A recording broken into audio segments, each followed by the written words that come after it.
Растила дома матушка моя. Ровно 6 девчонок, ровно 6 мальчишек, и один чертенок — это я. Помню, я слышала с пеленок, говорила вся моя родня: это не ребенок, это дьяволенок, про чертенка, то есть про меня.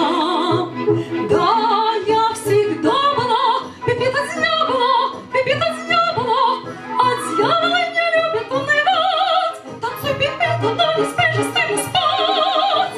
Да, я всегда была Пепита Дьяболо, Пепита Дьяболо. Я дьяволом всегда была, а дьяволом на все бывает.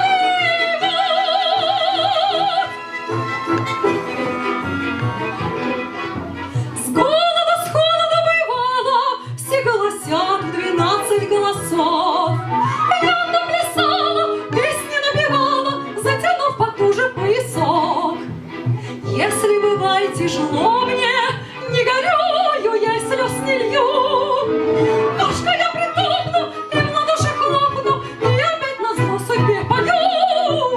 Да, я всегда была Пепита Дьяболо, Пепита Дьяболо, а дьяволы не любят унывать. Танцуй, Пепита, но не спеши с ними спать.